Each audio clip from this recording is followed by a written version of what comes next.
Intinya, kita tetap harus memperkuat KPK.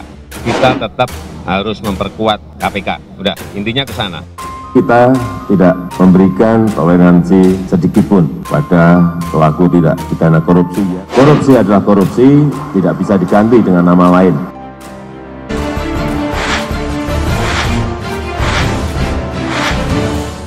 Saya ingin tegaskan bahwa pemerintah tidak main-main dalam soal akuntabilitas. Kalau ada niat untuk korupsi, ada mens rea, maka silahkan digigit dengan keras. Uang negara harus diselamatkan, kepercayaan rakyat harus terus kita jaga.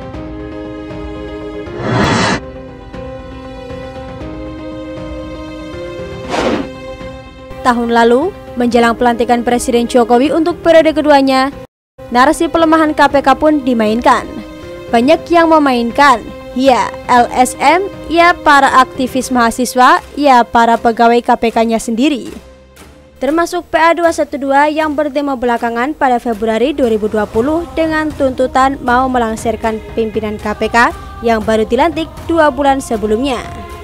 Namun ujung-ujungnya minta Presiden Jokowi yang turun. Pola semacam ini kemudian diulangi oleh pihak-pihak yang sama, kecuali pegawai KPK untuk menolak Omnibus Law.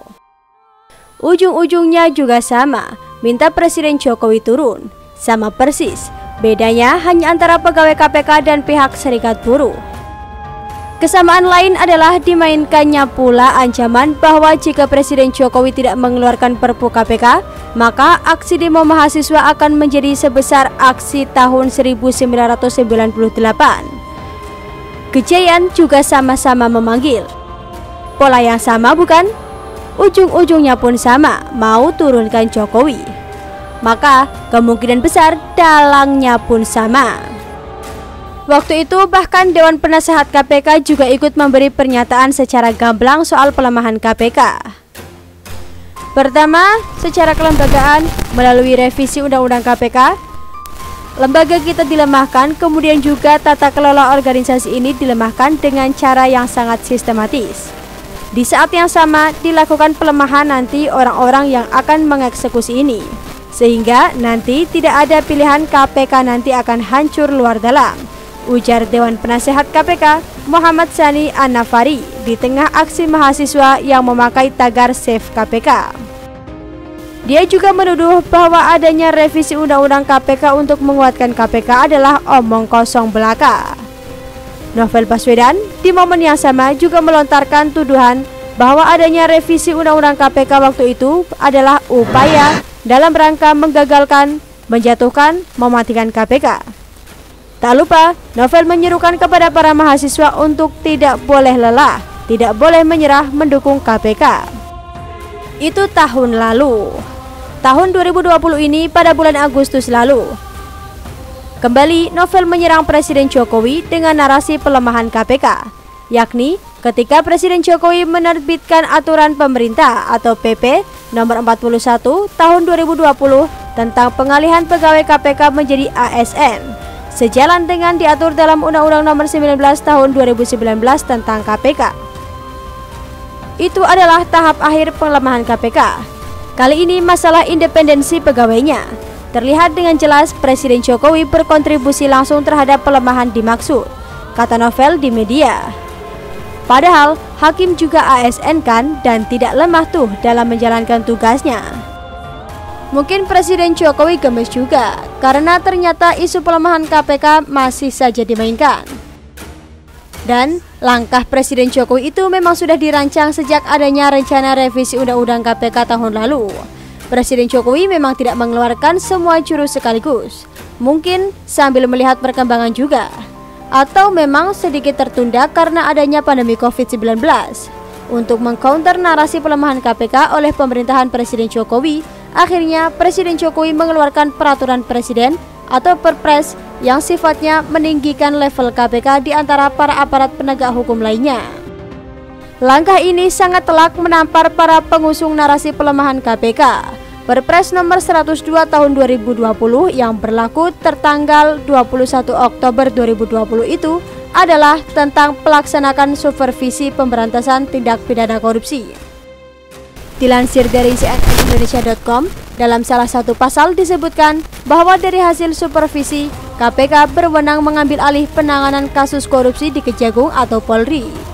Di pasal 2 ayat 1 disebut, Komisi Pemberantasan Korupsi berwenang melakukan supervisi terhadap instansi yang berwenang melaksanakan pemberantasan tindak pidana korupsi, baik Polri dan Kejaksaan. Supervisi oleh KPK ini dilakukan dalam bentuk pengawasan, penelitian, dan penelaahan. Merujuk pasal 6 ayat 2, dalam proses pengawasan KPK berwenang melakukan beberapa hal, antara lain meminta kronologis penanganan perkara, meminta laporan perkembangan penanganan baik secara periodik atau sewaktu-waktu sesuai kebutuhan, hingga melakukan gelar perkara bersama.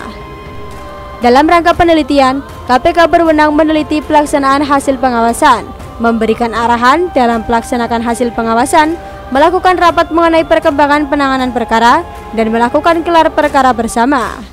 Dalam melakukan penelaahan, KPK berwenang menelaah pelaksanaan hasil penelitian dan rekomendasi serta melakukan gelar perkara terhadap hasil pengawasan dan laporan hasil penelitian. Berdasarkan hasil supervisi, KPK juga berwenang mengambil alih perkara tindak pidana korupsi yang sedang ditangani oleh Polri dan atau Kejaksaan. Nah, kurang apa lagi coba? Perpres ini seakan mengangkat derajat KPK ke tingkat yang lebih tinggi dari Polri dan Kejaksaan, khusus untuk tindak pidana korupsi sesuai tupoksi KPK. Di mananya Presiden Jokowi melemahkan KPK. Langkah ini akan semakin memperkuat KPK. Adanya Dewan Pengawas juga memperkuat KPK. Di antaranya bisa membantu agar KPK memilah skala prioritas agar kasus korupsi ditindak secara efisien. Bukankah selama ini KPK dikritik soal kasus-kasus besar yang belum juga diselesaikan?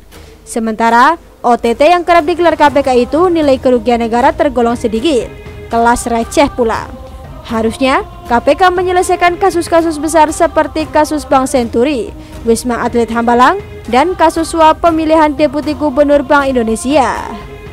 Presiden Jokowi tidak pernah berniat sekalipun atau sedikit pun untuk melemahkan KPK.